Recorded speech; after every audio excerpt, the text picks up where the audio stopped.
Love has become a relevant thing in human life only because human emotion is a strong aspect of being human being.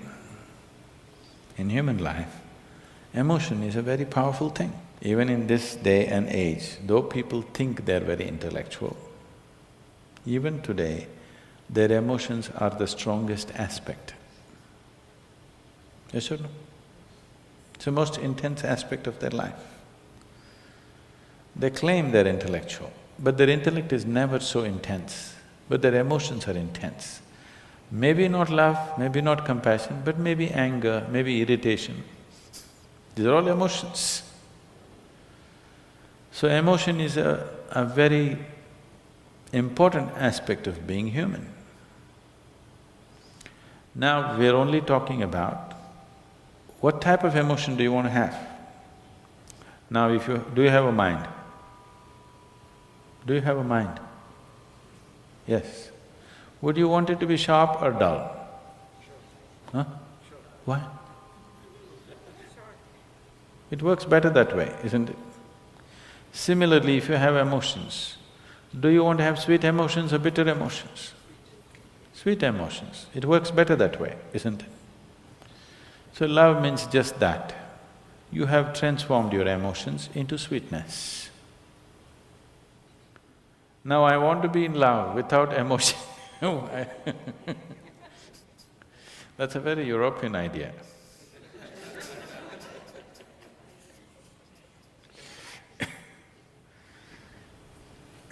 Love is an emotion.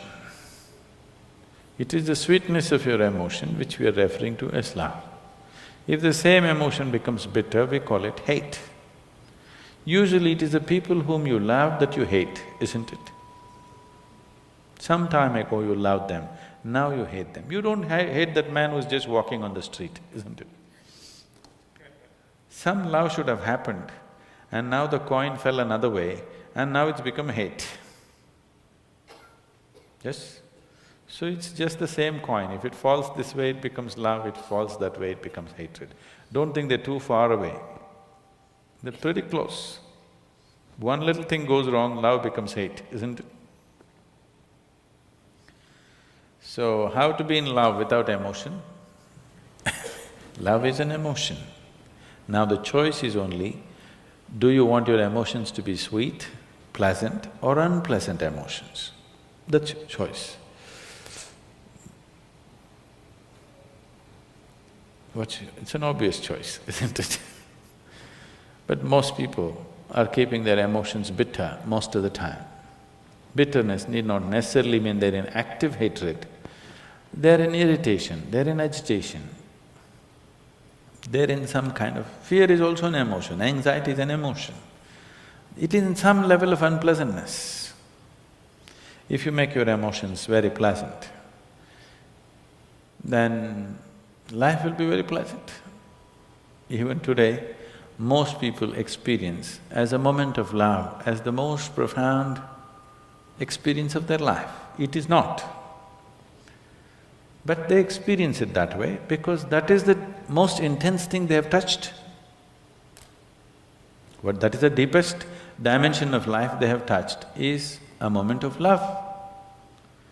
So they raise it to heaven. People are transporting it to heaven. People are talking about divine love. You do not know whether God loves or not. Human beings are capable of love if they're willing. Dog is capable of love. When human beings fail you, you get yourself a dog. If you get a dog, 12-year guaranteed love affair. Yes?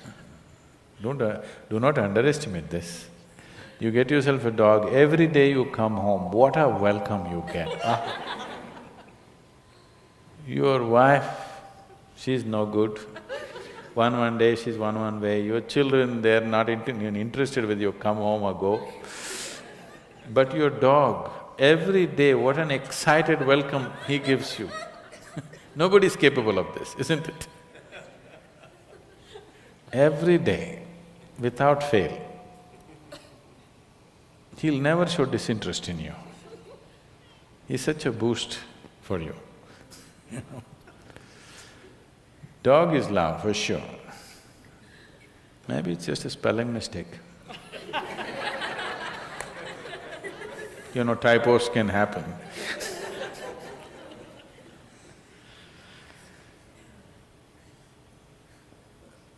Now,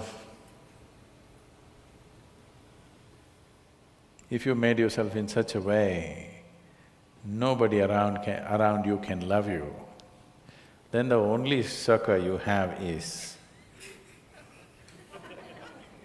somebody must love you long distance from there. It's an unfortunate way to live. God loves you, it's the most unfortunate way to live. That means you made yourself in such a way nobody can even look at you. If people around you cannot help loving you, that's a nice way to be, isn't it? You may not be great, maybe at least you're cute. Yes? So, in yoga, we don't look at anything as love, hate, happiness, misery, we don't look at it that way. We just look at it this way. Do you want to be pleasant or unpleasant? If you become pleasant in your body, we call it health. If you become very pleasant, we call it pleasure. If your mind becomes pleasant, we call it peace. If it becomes very pleasant, we call it joy. If your emotions become pleasant, we call it love. If it becomes very pleasant, we call it compassion. If your very life energies become pleasant, we call this bliss. If it becomes very pleasant, we call it ecstasy. If your surroundings become pleasant, we call it success. So, the other names that you give are just leading to confusion.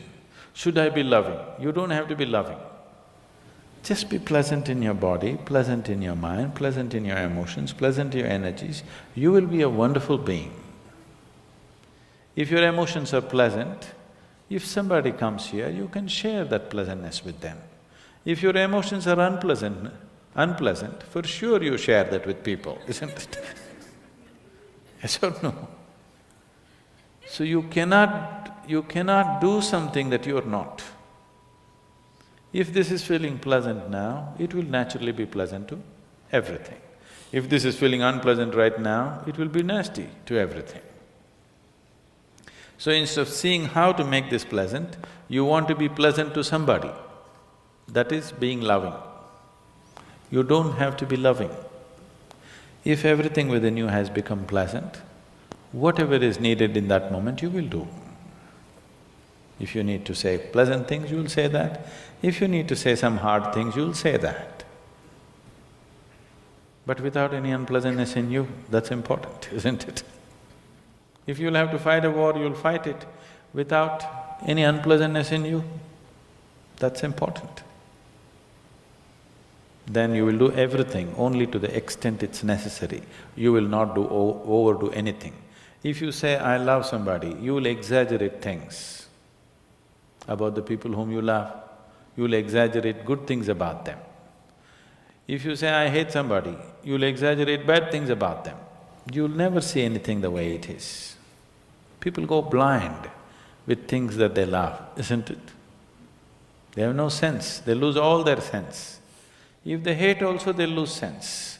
If you like, you will lose sense. If you dislike, you will lose sense. The doorway of life is in being equanimous, that you're able to see everything just the way it is. Now you are pleasant to somebody not because somebody is nice. You're pleasant to somebody because you are pleasant, that's all. This is more guaranteed. It's a more guaranteed love affair, isn't it? You're being pleasant to somebody because you're pleasant. If I'm being pleasant to you because you are nice, tomorrow if you're not so nice, something else will happen, isn't it? If you mortgage your pleasantness to something outside of you being pleasant or unpleasant is only by chance. Keeping this one pleasant is your business. If this one is pleasant, with whatever it interacts, it will generate pleasantness. Now you have not managed to make this pleasant, you're trying to be pleasant to somebody. And that is subject to so many things. If you have to be pleasant, they have to be fixed the way you want them. And that's not possible. Nobody can be fixed the way you want them. You're not able to do that even with one person, isn't it? You cannot even fix one person the way you want them, forget about the whole world. The more you try this, the more bitterness and unpleasantness will happen. That is why in the so-called most intimate relationships, maximum amount of unpleasantness happens. So this is because you're trying to do something that you're not. You're trying to be loving when you're not pleasant. When you're feeling bitter, you try to be loving and see it'll destroy you, isn't it? Yes or no? You tried all these things, isn't it? It's destructive. When you're feeling pleasant, it is effortless. So, you just have to look at why is it you being pleasant or unpleasant is mortgaged to external situations. If everybody around me is unpleasant, how can I be pleasant? Especially if everybody around you is unpleasant, it's all the more important that you're pleasant, isn't it? Yes or no? If everybody around you is in a mess, is it not all the more important that you're pleasant? If everybody around you is unhealthy, is it not very important at least you're healthy, even if you want to take care of them? Is there any logic to everybody is unhealthy, so let me also get sick? What is the logic behind this? So if people around you are unpleasant, it becomes even more important that you're pleasant.